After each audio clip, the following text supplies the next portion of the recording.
Rushd, pleasure to meet you. Thank you so much for giving me your time. Thanks for having me. And so we just want to know a bit more about BABB. Is that the best way to pronounce it? Yes, correct. BBAP? Yeah. BABB is the acronym of bank account based blockchain, so you are right. Excellent. Yeah. So it'll be awesome to hear more about what you guys do. Yeah.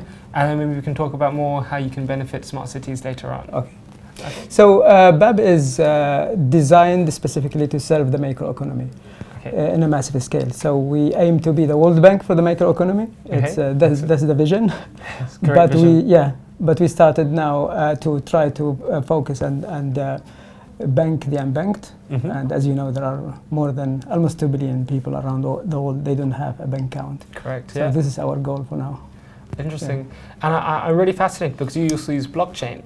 Yes, within your technology. Yeah, we leverage blockchain. As you know, blockchain reduces the cost of doing business compared to existing legacy systems, where the banks suffer a lot of cost in onboarding, let's say, the low income or basic bank accounts. So I think we believe blockchain will be the solution to reduce the cost and try to onboard as maximum people as possible. Yeah. Excellent. And so then well, I believe blockchain kind of it ties into like open banking, so you're essentially distributing or using distributed ledger technology around the world to help ease access and ease communication within. Like, can you explain a bit more exactly some of the fundamentals? Yeah, normally the blockchain and also the design is natively open banking anyway. Yes. So we are not gonna be compatible with open banking, but we already. The design is already compatible with open banking, especially when it comes to international transactions. Perfect. Yeah. And so are you mainly based here in the UK? We are at the moment the headquarters here, but we aim to have offices somewhere else as well. Okay, awesome. And then some of the main services that you provide or the main companies that you work with, who do they usually range from? Well, we work with banks, of course, financial institutions, but also we will provide our own banking services as well. Nice. Yeah. And then do you also work with any governments or just purely focus on traditional banks? In the future, we aim to help central banks to provide, let's say, the gateway to access. Let's imagine CBDC, which is central bank's digital currency issuance. Yeah. And that's the future. So they have to compete with existing private cryptocurrencies to issue their local currencies. As you know, some of the advanced economies like UK and European Union, they are starting to experiment with CBDC. Yep. And I think we are natively there. We issued our white paper a long time ago talking about the future of transactions. I think central banks, they will benefit from using our technology in the future. Nice, and this is one thing when it comes to cryptocurrencies, there's so many different ones out there. Yeah. And I think one of the key talking points between cryptocurrencies is the interoperability. Yeah. So allowing you to plug into many different assets in different areas. So how are you special? Are you creating like an open platform so other banks can then interact with it, or what's your view or vision on that perspective? The vision is, the best is to have one network. Yes. So if you have one network, means you reduce you remove frictions from the system, but also you remove middlemen. Yes. So you don't need to do reconciliation settlements between banks if there is one network. Yep. And blockchain is really here to do that particular, remove this and provide this additional benefit, which is blockchain. As you know, the transaction is natively secure. Correct. Yeah. So you don't need to hire more people or implement more technologies to make it secure. It's natively secure. And we do we aim for one network in a global scale. Excellent. So we try to focus in one industry. As you know, banking they provide many different things, not only the transaction or the payment.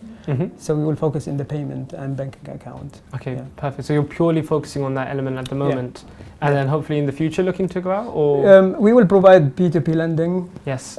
Which is again in one network. So you reduce the risk as well. If everyone leveraged, if everyone is in the same network, you can verify easily. Yes, correct. You can reduce the frictions and everything is transparent, as you know. Well, one thing with blockchain then, because I know this comes up specifically when you're talking about cryptocurrencies, which I know you're different, but that's always AML and KYC. Yeah. And I presume are you using the traditional banks to already verify customers, and you're working like a plugin? Or are you getting people to come on board and you're then looking after customer information? We do it ourselves. We verify customers ourselves. Okay, but we use the same technology that banks uses to verify customers. Okay, excellent. Yeah. And so are you already utilizing what they already have and then adding an extra layer? We use the same technology. We add the facial recognition biometrics.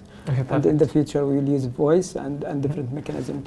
So then your current banking app, is all on app based, or is it? It's digital, yeah. It's all digital. Digital, yeah. Okay, perfect. No, that's awesome. And so in terms of we're moving towards smart cities and looking at local governments, what are your? I mean, firstly, it'll be interesting to actually hear your opinion on what is a smart city in your opinion, because everyone has their own definitions of it. Exactly. I think this is the future, as we know. Yes. But the foundation of a smart city, in my opinion, is the data. How to collect data, how to process data, but how to distribute data. Yeah. Without data, nobody can resolve issues. Correct. And when you want to install sensors, let's say, or automations, you need to gather this data and distribute them. Yeah. And this is the main challenge I think smart city needs. In terms of payment, I think it will be easier because you use blockchain, so everything is connected. So you can pay your invoices, your bills. You can refill your fridge in the future automatically. Yep. You can pay the park automatically, and I think blockchain is the core innovation for a smart city as a complement. No, it is really interesting. It can, I believe, play a big part in smart city development in the near future. One of the questions that you brought up, and I find quite interesting, is data being like the heart of a smart city. Of course, and one of the conversations that has come up multiple times that we've had is, does it go back to, I mean, we talk about big data nowadays, and we kind of realize the inefficiency of collecting big data. What are some of your viewpoints, and how do you think we can actually improve those methods? Yeah, as you know, security, again, data and security. Yes. So they must be very secure.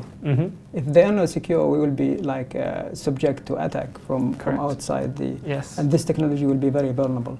So security and data, they must be both together. And they must be let's say, military grade type of data. But at the same time, you want to implement or take care of the privacy of our data when you want to distribute it. So it's complicated, but it's really possible. Yeah. But do you think the changes need to be done on how we originally collect data? Because I think at the moment, big data takes everything. Takes anonymizes everything. Yeah. But if you hire like a data analyst, like 70% of that data might be useless. 30% of it might be useful. Yeah, you are right. And that whole process in itself, I mean, personally, I've also deemed it quite inefficient. Yeah. Don't you think there's better means of actually analyzing and obtaining data? Yeah, I think the data, as you know, the structure is very important. Yeah. So if, for example, you want to implement that in a smart city, every party has to agree which structure they want and how they want to use it. So that's the foundation. If they have the structure ready, everyone will mine as they need, and then anything they don't need, they are not going to be mined anyway. Okay, and you need time. You need time to build up 100% these data. But the structure is again very important, and as you know, data is the new currency. It's very, very important. Exactly. Yeah. So as you know, challenger banks are not really the startup banks, but they are Google and Facebook because they own the data. So in my opinion, if you want to start the best data that can be beneficial for everyone, is the structure and how every party applies that and accept this structure at the beginning. That's super interesting, and I think that brings me back to my next point, which is in terms of local governments and like if they want to work with BABB and yourselves. How would you, I mean, what are some of the solutions that you can come up? Yeah. So as you know, the CBDC, again, Central Bank Digital Currency Issuance, it's a little bit complicated because given the existing data policy and privacy policy and fiscal policies, which is internationally accepted between banks and central banks, it's still complicated. So they cannot issue CBDC and start trade internationally. But they can leapfrog and they can start doing CBDC within the country. Okay, yes. So they can pay wages, they can collect taxes, they can pay and get paid in a digital way using CBDC in the country itself to start off with. So if the CBDC that issued by a particular country wants to travel outside the country, they go to an exchange, which is, for example, as our platform is natively compatible to exchange these local CBDCs to, let's say, USD or different fiat currencies. Okay, very interesting. And I mean, another question I do have is because it's a topic, because I know a little bit about blockchain and have heard about it, and it's something I've heard quite a bit is blockchain needed in this element at the moment? It depends. If you want to distribute anything, like distributing the funds, or you want to have it much more secure. So example, if you want, it's like the data, distribution of data. So for example, if you want to have some automations in terms of who settle what within the banking community, so you have to use blockchain. So every party can validate transactions. But also, if you want to implement something public, let's say a public record, let's say company's house, this is very useful because it's completely decentralized. And nobody has access, control of that. But if it's private, you don't need blockchain.